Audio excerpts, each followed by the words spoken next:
Boa tarde, eu sou Daniele Nazaré e hoje eu vou falar um pouquinho sobre o, o FLOS relacionado à área da saúde. Na verdade, esse tema que eu escolhi não foi por causa da pandemia. Na verdade, teve uma vez, uma pessoa virou para mim e falou que as pessoas elas precisam ganhar dinheiro e não apostar em soluções como open source e software livre. Na verdade, eu vi que as pessoas estavam. Quem me falou isso estava muito equivocado, não entende, na verdade, o que é a comunidade, não entende o que é o open source, não entende o que é o software livre. Então eu tive a ideia de pesquisar um pouquinho mais a fundo e eu achei material bem bacana onde tinha um monte de ferramentas. Na verdade, foi muito difícil pesquisar, escolher ferramentas para estar apresentando aqui nessa talk. Então, esse foi o real motivo. Mostrar não só ferramentas como frameworks, para a gente construir e utilizar aplicações FLOSS. Então, eu sou bacharel em ciência da computação há menos de um mês. Eu gosto de palestrar, porque sou bem curiosa e palestrando eu consigo mostrar para as pessoas alguma curiosidade que às vezes eu encontro, e isso é bem bacana. Então, compartilhando conhecimento é uma iniciativa bem bacana que eu costumo fazer há mais de um ano aí. Aqui tá minhas redes sociais. Então, vamos lá que a gente vai entrar aí no mundo aí FLOSS e no mundo FLOSS e no mundo médico também. Então, o que a gente tem hoje no senso comum? Hoje as pessoas acham que software gratuito, open source, são softwares assim, são softwares que não, como que fala? Que não prestam. Na verdade, dentro no contexto atual, no contexto do Brasil, a gente tem essa visão, porque as pessoas elas não sabem o significado do open source nem do software livre. Aliás, o open source não é um software gratuito. Não é, tem projetos open source sob determinada licença, você tem que pagar um pouquinho. Então, aí eu estou mostrando aí algumas licenças que a gente tem, MIT, BSD, Apache, GPL, essas licenças elas são mais abertas, mas existem outras licenças que elas são bem mais fechadas. Então, no contexto de FLOSS, a gente pode citar aí uns cases aí para entender qual que é a importância aí do open source. Vocês estão vendo esse equipamento aqui no lado direito? Então, esse equipamento é um ventilador pulmonar feito por uma empresa grande, que é a Medtronic, que vende equipamentos e soluções médicas. Então, o que ela fez? Ela construiu todo o projeto desse ventilador pulmonar e ela disponibilizou o código no GitHub. Mas por que ela fez isso? Para evitar a burocracia, o transporte e o regulamento desse equipamento.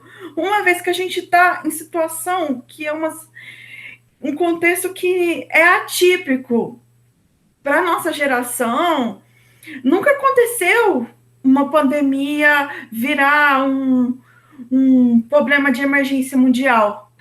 Então, essa empresa, ela usou do artifício do open source para contribuir na luta contra o coronavírus. Também uma coisa que eu achei bem interessante é a IBM. Porque a IBM, ela abriu 3 projetos dela envolvendo inteligência artificial e câncer. Então, é uma boa é uma boa alternativa, é uma boa alternativa aí para a gente pensar o porquê as empresas, principalmente as empresas grandes, elas estão fazendo questão de abrir os projetos dela. É bem interessante a gente entender por que as empresas. Por quê? Na verdade, hoje, o mundo é dos dados. Os dados valem ouro, mas os dados sozinhos eles não significam nada. Entende? A gente sabe que todos os dados ele vai passar por essa carcaça aqui e ele vai chegar no nosso cérebro. A gente vai absorver esses dados que estão passando no processador. Então, esses dados eles vão virar informações que vai virar conhecimento. E a gente sabe que a questão não é dados que são os maiores ativos do século XXI. Na verdade, é o conhecimento que esses dados geram. E é importante a gente ter essa concepção. Então, pesquisando mais um pouquinho, eu vi que existe open source também para tudo. E as empresas, elas hoje sabem por que a colaboração, porque a ideia de colaboração de comunidades para resolver determinado problema, para compartilhar determinada prática, para compartilhar conhecimento, porque compartilhar conhecimento é muito importante. Então, eu achei essa instituição aqui, Open Source, que é a Open Source Healthcare Alliance, porque é através do Open Source que a gente consegue aproximar, principalmente, a tecnologia das áreas mais distantes aí da saúde. Não, da saúde não. Das áreas mais distantes aí da máquina. A gente consegue, que são as pessoas. As pessoas estão distantes, mas elas são atraídas para usar as tecnologias digitais por interesse. Então, essa instituição aí, Open Source, ela é capaz de fazer isso. Então, pesquisando mais um pouquinho, eu vi que existe algumas distribuições Linux que ela tem a finalidade ali de reter ali uma quantidade ali de ferramentas para ajudar médicos, profissionais da saúde, para ajudar estudantes, porque as grandes empresas, elas financiam projetos dentro de faculdade e são projetos open source. Também grandes comunidades, elas têm os seus projetos, comunidades de desenvolvedores Linux, têm os seus projetos para disponibilizar mais software para as pessoas estarem usando, estarem aí hackeando a saúde e a tecnologia. Isso é fantástico. Então, esse Link4Neuro aí, ele nos dá uma quantidade aí bem grande de ferramentas com relação a tratamento de imagem. Também tem essa BioLinux. O que significa essa distribuição? Ela nos dá um conjunto aí de ferramentas para a gente fazer pesquisa na área de bioinformática, que também é uma área muito importante aí para a medicina. E esse DNA Linux também. Na verdade, essa distro, ela está disponível em nuvem, quem puder usar. Na verdade, eu não tive tempo de testar ela, mas eu li um pouquinho, estoqueei o que é a DNA Linux e vi que é uma ferramenta aí muito importante. E, querendo ou não, a bioinformática, ela está muito ligada aí com a medicina. Mas só que a gente não entende, a gente não consegue ver isso porque a gente não está tão ligado aí com a medicina igual os profissionais da área. Então, quais que são essas iniciativas open source? Tem o GenomeD, tem o NeuroDebian, tem o DebMed, tem o OpenSUSE Medical, tem o NeuroFedora. Na verdade, as comunidades, elas estão se mobilizando cada vez mais, principalmente com as universidades grandes, para fornecer aí soluções para ajudar a comunidade, principalmente científica, para ajudar a comunidade científica a pesquisa, soluções da área da saúde. E a gente sabe que a área mais difícil que existe, a área mais difícil que existe não é a tecnologia, é a saúde, porque a gente está lidando com várias variáveis e que não estão no nosso controle. Quando a gente trabalha com a máquina, a gente consegue fazer, tipo, todos os códigos, dá bug, mas a gente consegue entender, às vezes, stalkear aonde está esse bug. Agora, a medicina não. A natureza, ela é singular. A gente não consegue entender perfeitamente a natureza, mas só que a gente tenta chegar lá. E essas comunidades open source, elas fazem isso. E dentro, agora eu vou falar um pouquinho das aplicações. Dentro das categorias de sistema de informação, a gente tem 3 categorias aí. De sistema de informação para sistema hospitais, ambientes hospitalares, na verdade. A eletrônica médico record, o hospital manage, o HMIS e o Health Information System. Na verdade, esses são os 3 aí sistemas de informação, mas além do sistema de informação, a gente tem uma grande quantidade aí de ferramentas bem importante. Então, a primeira que eu achei foi o GNU Health. O que é o GNU Health? Ele é um ERP, ele é um RP e a finalidade dela é a gerência dos hospitais. Na verdade, o GNU Health, ele possui muitos módulos pequenos. Aí, quando você vai instalando, você vai instalando os módulos que o seu hospital precisa. E ele é uma ferramenta bem grande, bem grande. E é um pouquinho complicado instalar o GNU Health, mas vocês podem instalar o GNU Health através do PIP aí. E aí você monta o cliente e o servidor o servidor aí da ferramenta, e você já configura tudo ali via Python, como que a ferramenta vai estar aí dentro do seu computador, e essa é uma solução bem bacana, apesar que eu tive uns bugs com essa ferramenta no Windows, depois eu fui para o Linux, e eu continuei tendo os bugs, mas só que eu não consegui instalar o GNU Health, porque ele é bem grande, na verdade.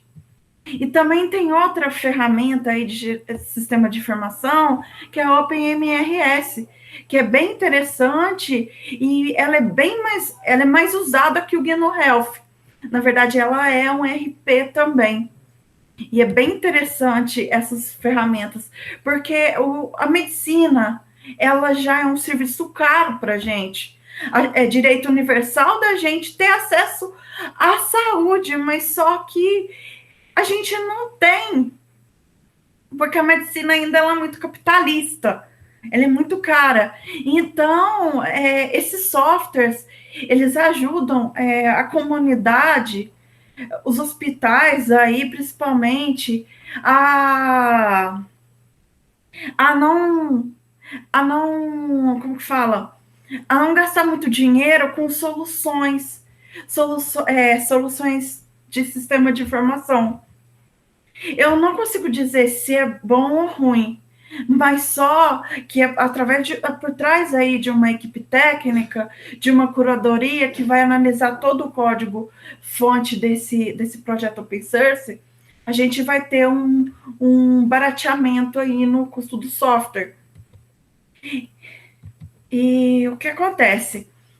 Também existem várias instituições aí pelo mundo que tentam fazer padrões aí para a medicina no geral, para imagens médicas, para formato de dados, e mais para comunicação, e mais um monte de coisa, porque a medicina, ela é uma ciência milenar. Na verdade, é uma ciência que não é considerada pode não ser considerada uma ciência milenar, mas só que a ideia de sobrevivência, a ideia de a gente como que fala?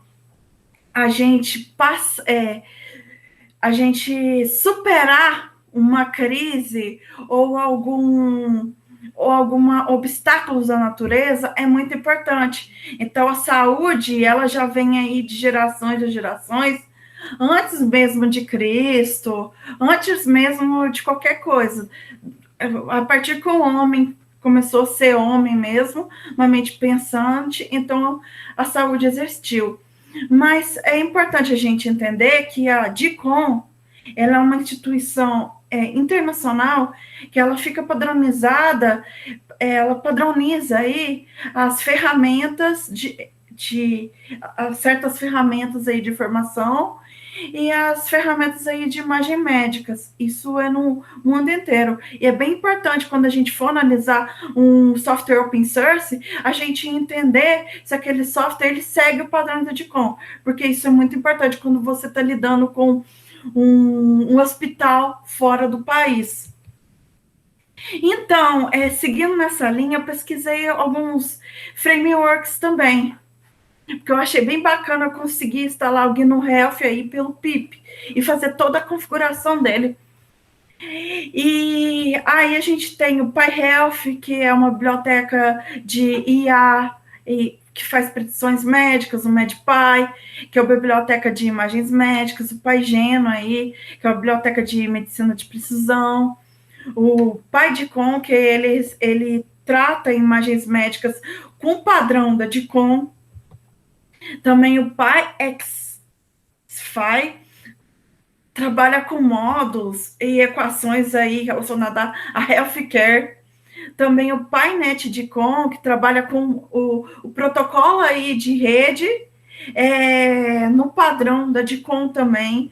O PyHealth, o MedPy também, que ele faz processamento de imagens médicas, e o PyGeno aí, também trabalha com medicina de precisão. Também tem JavaScript também. A gente sabe que a tendência é o JavaScript crescer muito, porque a internet, ela é bem importante hoje, não só para a internet das coisas, mas para manter a onipresença das coisas em todos os lugares. Então, o JavaScript aí, ele tende a crescer, e mais soluções em JavaScript tendem a aparecer também. E em JavaScript, o que eu achei? O AMI também, que trata imagens médicas, o DICOM.js, que ele formata a informação no padrão da DICOM, e o Cornerstone.js, que trabalha com imagens médicas, mas não se limita aí a DICOM. É muito importante quando a gente for fazer um software, a gente vê o que tem por trás do framework, o que tem por trás da política dela. E então, tendo em vista todo esse arcabouço de conhecimento que a gente tem, a gente pode agora definir o que é telemedicina. Telemedicina, a gente usa as tecnologias aí de comunicação e de informação para fornecer serviços para médicos, para práticas médicas. Porém, a telemedicina, ela possui muitos desafios. Olha, a telemedicina, a resolução da telemedicina aqui no Brasil, ela foi iniciada aí pela Conselho Federal de Medicina em 2002. Porém, a gente tem a resistência da comunidade médica muito grande, porque a gente tem ainda a falsa impressão de que a medicina, ela é feita com as mãos. Na verdade, essa é uma frase de um médico muito conhecido, mas sem julgamentos, a opinião dele é a opinião de toda a classe médica da geração dele, das gerações mais antigas e de algumas gerações que são novas, de que a medicina é uma profissão que tem que ser feita com as mãos. Mas será que tem que ser feita com as mãos mesmo? Na verdade, a gente pode usar as mãos, pode usar no telefonezinho aqui. Mas só que a gente tem que tomar muito cuidado mesmo, porque não é todas as terapias que a gente vai realizar com as mãos, não é todas as práticas médicas que a gente vai realizar com as mãos. Existe várias componentes aí da telemedicina, que é a telesaúde, a teletriagem, a teleconsulta. Tem tele aí para tudo, tudo a gente pode fazer à distância, mas nem tudo a gente deve ser feito à distância. Aí já vem a parte ética desse profissional. Mas a gente pode usar as tecnologias de informação ao favor dos profissionais de medicina, igual está sendo feito durante a Covid. A Covid é um exemplo bem bacana aí de como a telemedicina ela pode mudar o escopo, principalmente brasileiro. Eu falo brasileiro porque aqui a gente tem assim, ainda resistência. É certinho? Mas o que todo esse contexto aí tecnológico entra no contexto aí da quarta revolução industrial? A gente está engatinhando, a gente está engatinhando muito com a tecnologia, principalmente por ser um país de terceiro mundo e a gente ter desigualdades. As desigualdades elas têm uma defasagem muito grande. Nem todas as pessoas conseguem ter acesso, por exemplo, à televisão. Porque o que acontece? O interior do Brasil também é muito pobre. Porque a gente que vive mais em lugares certos lugares a gente não vê isso. Essa resistência à tecnologia de informação em alguns campos e a concepção de o que é a indústria 4.0, a visão de capitalismo, ela faz a gente engatear para a indústria 4.0. A gente está nela, mas ainda a gente está engatinhando. E isso é porque ainda a gente negligencia muitos fatores, muitas variáveis, que lá fora já é diferente.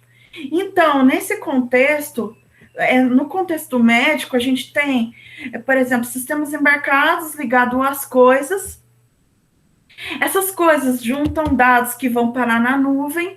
Esses dados podem ser usados por outras APIs, pode ser usada por outros lugares, principalmente lugar que não tem nada a ver. As empresas ainda elas fazem questão de comprar dados, porque esse é um mercado que existe. Eu não sei onde mais existe, e os fatos mostram isso para a gente. Tem a simulação, a gente usa dados também para fazer simulações, predições, a gente usa dados também para manipular robôs autônomos. E onde esses dados ficam? Eles ficam, todos os dados, num servidor. A gente não sabe onde está esse servidor. Pode estar lá na Antártica, lá na Alasca, seja no lugar mais frio que tiver, mas está dentro do servidor. E o que esse servidor precisa? Segurança da informação. Isso é muito importante. Com certeza a indústria 4.0 tem outros fatores que vai revolucionar muito e a gente não faz nem noção que isso existe. Por exemplo, no caso, não é o caso da realidade aumentada, da realidade virtual, mas é o caso da internet quântica, porque a internet quântica é uma internet que vai, de início, vai ser híbrida, mas que vai ser um ponto inicial aí para a segurança da informação. E é bem importante.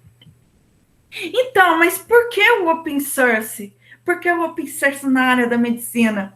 Porque quando a gente está falando em código aberto, a gente não está falando de essa pessoa vai roubar minha ideia e eu não vou ganhar mais dinheiro com isso. Não, a gente está falando de transparência e conhecimento, porque é a comunidade que mantém o código, que mantém todos os serviços médicos transparentes, ela também gera conhecimento. Mais pessoas da comunidade estão ali, estão fazendo documentação, estão traduzindo a documentação, estão usando aquela ferramenta, aquela certa API para fazer alguma para fazer alguma modificação, para fazer um artigo, e isso é o open source. O open source ele vai além do que a gente tem aí nas nossas no código. Ele gera a mobilização do conhecimento transparente.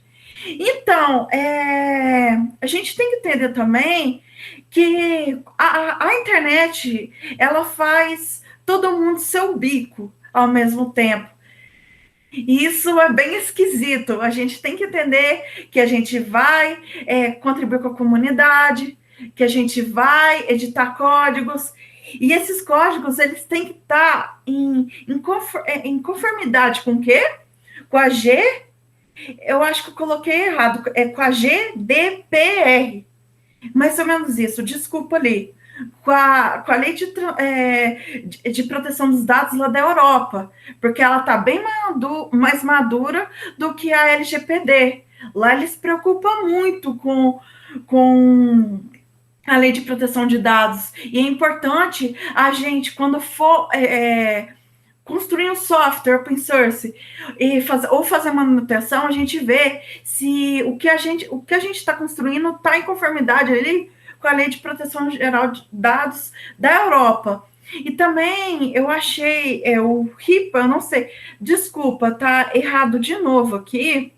O que é o RIPA? Ele é um conjunto aí de regras para manter a integridade do paciente lá nos Estados Unidos.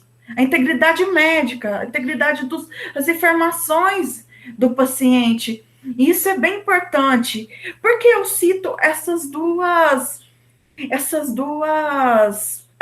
leis? Porque elas são muito mais maduras. E quando a gente fala de open source, a gente está falando de softwares que vai ser usado em qualquer lugar do mundo, e a gente tem que estar atento se esse software ele está em conformidade com a conformidade, não só com transparência, mas com a proteção íntegra de quem está fazendo uso desse software. Eu falo assim, o cliente vai fazer uso desse software, diretamente ou indiretamente. Os dados dele vão estar ali no sistema, dado as imagens do cérebro, raio-x de tudo qualquer lugar, resultado de exame. E isso é muito importante a gente entender. E também é bem bacana, porque o open source, ele fornece o aprimoramento aí de serviços, o aprimoramento aí, não só de serviços, mas da segurança do próprio software. E o intercâmbio de conhecimento. E por que o open source? Na verdade, tem grandes empresas aí médicas que pensam no open source. Eles sabem por que usar o open source. E isso é muito importante, entender o porquê, que hora eu vou usar o open source. E pelos artigos que eu li para fazer essa palestra, eles preferem usar o open source. Mas aí tem um detalhe. O open source, o código aberto, ele tem que estar em conformidade com as leis de proteção geral dos dados daquela localidade.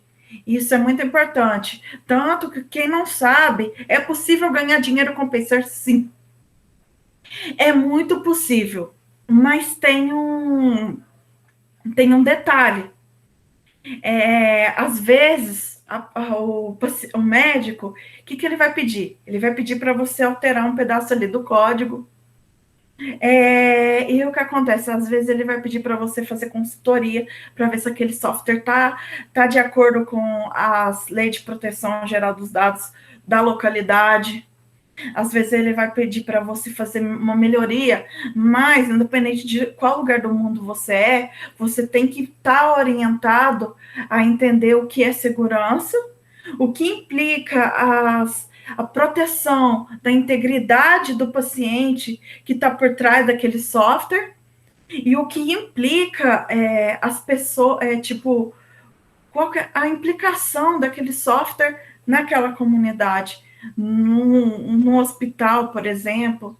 Isso, isso pode parecer redundante, mas é muito importante. Ou seja, o open source na área da saúde, ele é muito importante. O mundo, muitos lugares do mundo já têm a maturidade de por que usar o open source. Então, deixa eu só perguntar, ô Anderson, falta quanto tempo?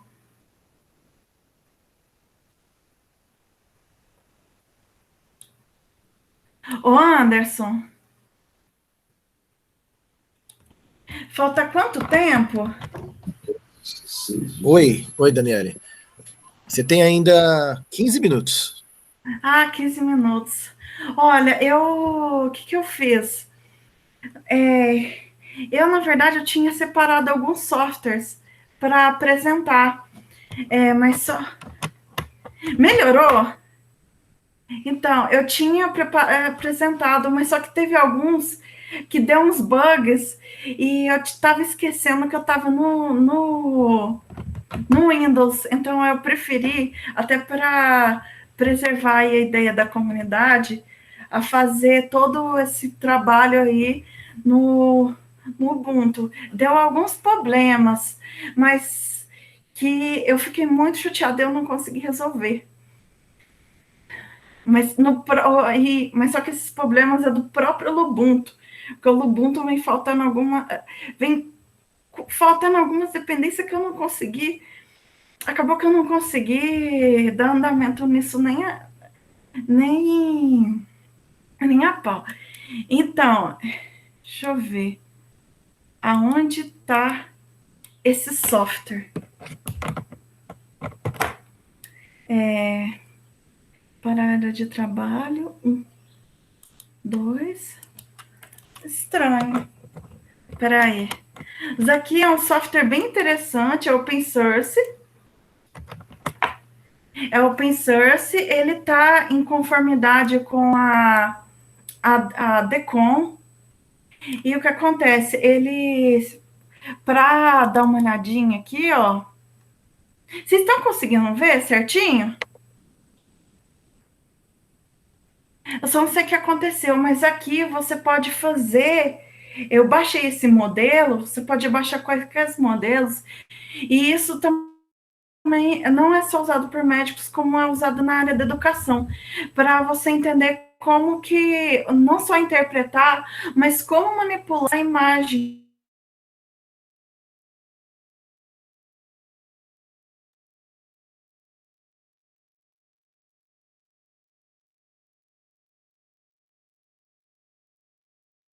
Relaxa, cara. Relaxa. Daniele? Tá me ouvindo?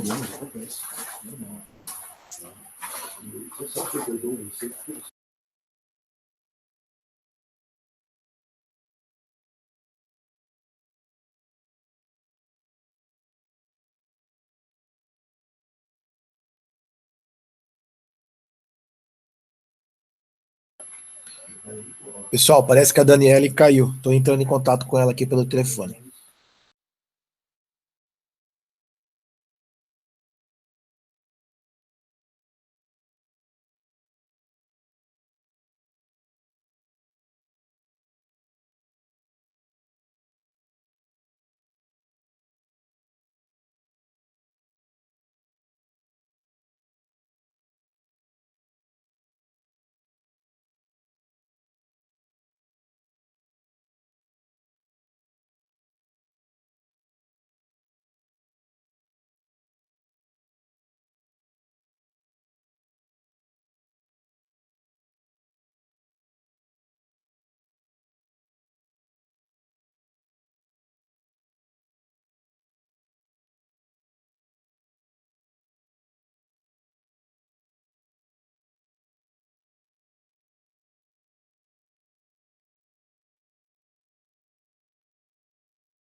Ô, Anderson, Oi, Daniele.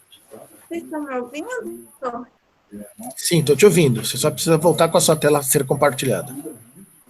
Ah, sim, sabe o que aconteceu?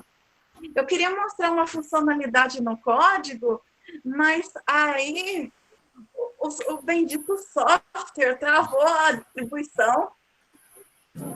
Você quer tentar de novo? Eu acho que eu vou ter que desligar o computador.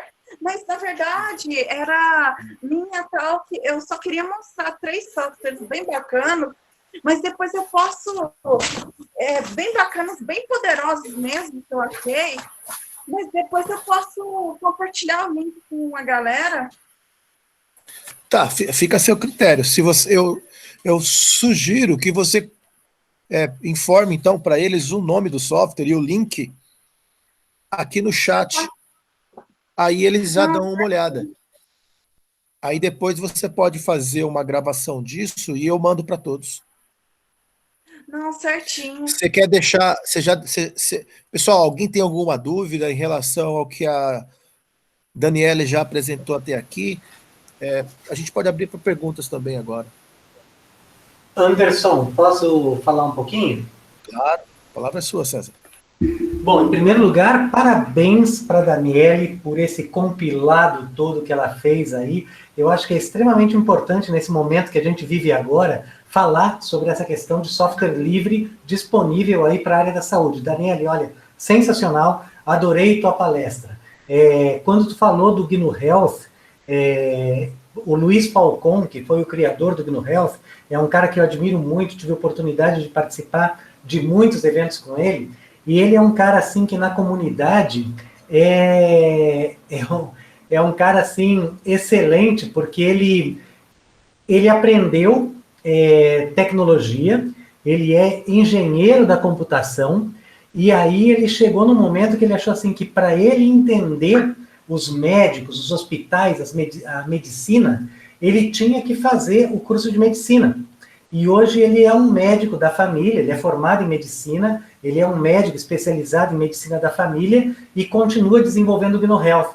Então, achei muito legal, assim, tu ter trazido, dentre as várias coisas que tu trouxeste para a tua palestra, o GNU Health. Parabéns mesmo, olha, adorei. Obrigada.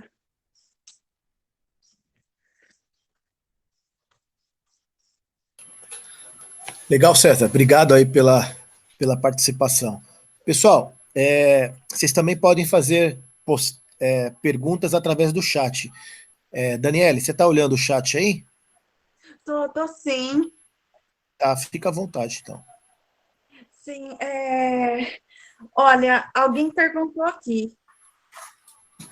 Eu vou pesquisar isso, mas sabe de alguma instituição pública que está utilizando alguma das aplicações atualmente? Olha, eu esqueci o nome da instituição pública. É que estava no projeto lá do... Como fala? Posso falar de novo, Daniele? Oi? Eu posso falar de novo? Desculpa. Assim, o governo da Jamaica, o Ministério da Saúde da Jamaica, usa o GNU Health extensivamente. Aqui no Brasil, a prefeitura, não sei se é exatamente a prefeitura ou o estado de Minas Gerais, tem um hospital que trabalha especificamente com a questão de câncer, que também usa o GNU Health. Eu sei que tem outros assim, mas esses são os 2 que eu me lembro agora. Ah, e deixa eu te falar, sabe o Debian Med e o Neural Debian? Na verdade, não vai muito além do conjunto de bibliotecas, mas eles também, eles não só entregam um arcabouço de ferramentas para as distro Debian e correlatas, como também eles têm vínculo com muitas instituições estrangeiras de muitos países e eles contribuem ativamente, assim, não só com a troca de conhecimento, mas também com ajuda nas pesquisas. E se vocês quiserem tá entrando lá no site do Debian-Med, você consegue baixar o pacote do Debian-Med aí na sua máquina. E é bem interessante, só que aquele negócio demora a baixar, viu? Demora a baixar o pacote. E é muito pacote. Eu estava vendo, eu só sei que eu demorei umas 3 horas para baixar, não sei se é da internet, mas demora bastante, é muita coisa. E são vários módulos. Tinha até o da Covid, mas tem um módulo da parte neural, da parte óssea, da parte anatômica, tem muita coisa mesmo. Se vocês quiserem brincar, eu sugiro dar uma olhadinha no Debian-Med, no Neural Debian.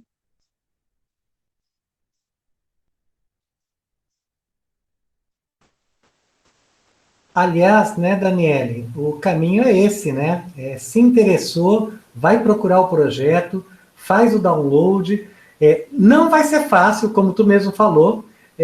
As coisas assim, às vezes a gente se perde em coisas que são muito básicas para quem está começando a aprender. Às vezes são mais fáceis para outros. Então, justamente por isso, é importante começar a experimentar, baixar mesmo e não ter vergonha de fazer pergunta. E, assim, eu queria te dar os parabéns também por isso, assim. Eu acho muito bacana, assim, eu estava comentando numa conversa em paralelo que eu, normalmente, assim, hoje eu estou participando desse evento, mas eu não estou participando de outros 7. E aí o meu critério para escolher um evento onde eu vou participar é, primeiro, um evento que é novo, sabe? Eu procuro sempre participar de evento novo. Depois, eventos assim que não são necessariamente novos, mas que não são os organizadores que me convidam, mas a comunidade que me convida. E terceiro, assim, eventos que são da indústria, mas onde eu vejo chance assim de a gente trabalhar a questão de divulgar o software livre e trabalhar a questão da empregabilidade para o software livre. Tu deu um exemplo aí da questão do respirador. Tem um projeto da USP com um hardware livre, que são os caninos loucos, que eles fizeram um respirador que foi aprovado pelo governo americano. Então, como é que começam essas coisas? Com curiosidade. Alguém que é curioso, que chega e vai no repositório e baixa essas coisas, e aí justamente por isso, assim, eu acho que o que mais eu gostei da tua palestra foi esses pequenos caminhos que tu apontou para nós, assim, dizendo, olha, tem isso aqui, começa por aqui, tem isso aqui, começa por aqui. São muitos começos. Aonde a gente vai avançar depende muito da gente mesmo e do que a gente quiser seguir atrás. De novo, adorei tua palestra, parabéns. E deixa eu falar uma coisa, eu achei muito bacana a palestra de WebThink. E eu estava vendo também que o GNU Health é possível você colocar ele dentro do Raspberry, ligar, fazer o Raspberry um servidorzinho bem pequeno. Liga o Raspberry uma fonte de um dispositivo de dados externo aí. Eu achei isso bem bacana. Mais alguma pergunta, pessoal? Tu acabou de abrir um outro mundo aí, né? Porque Raspberry, Arduino, internet das coisas para a área da medicina, nossa, tem muita coisa que dá para falar a respeito. Tem muita coisa. E eu acredito que o futuro é FLOSS. Por quê? Porque a ideia hoje de você segurar o conhecimento, na verdade, a era do conhecimento não está ligada ao protecionismo que a gente vê do capitalismo, que esse protecionismo é fruto aí da terceira revolução industrial. A gente está fruto da terceira revolução industrial. A gente está vendo que a quarta revolução industrial não é só tecnologia. Na verdade, é mais quebra de paradigma e absorção do conhecimento.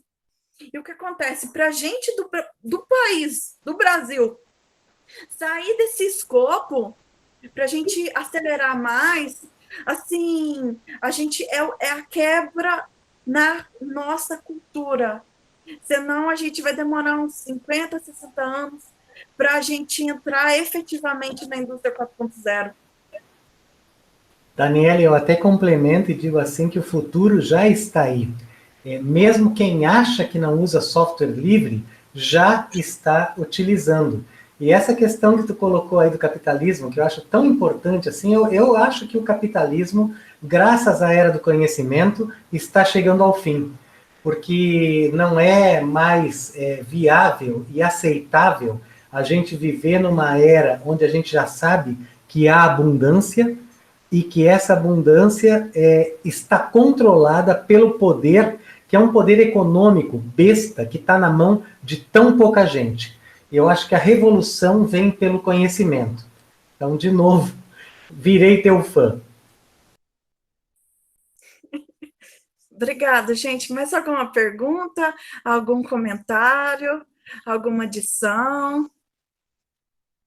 Olha, com relação, desculpa, porque não sei o que acontece, mas eu estava com muita coisa aberta aqui. Eu estava com muita coisa aberta mesmo.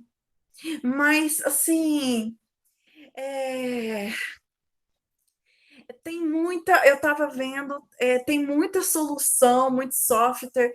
Então, o que eu vou fazer? Eu vou fazer alguns videozinhos curtos, entregar para o Anderson para compartilhar com vocês. E também eu vou fazer uma lista de ferramentas aí que eu achei. Mas eu quero dar uma dica para quem for usar, por exemplo, algum framework aí do Python e do Node aí, do JavaScript. O que acontece? Eu estava vendo em um lugar que tem que tomar, como a gente quer ser transparente, e as ferramentas livres, elas trazem isso também, mas só que as ferramentas livres, às vezes, trazem outliers. E eles falaram que para tomar muito cuidado com o gerenciador de pacote, porque às vezes pode vir alguma coisa que você não estava esperando. O gerenciador de pacote ele ajuda, mas às vezes ele vem com algumas vulnerabilidades. Então, é muito importante, às vezes, você ir lá no GitHub, pegar o pacotezinho, colocar lá no seu projeto e, e entender que essa prática de desenvolvimento é mais transparente e mais segura, certinho?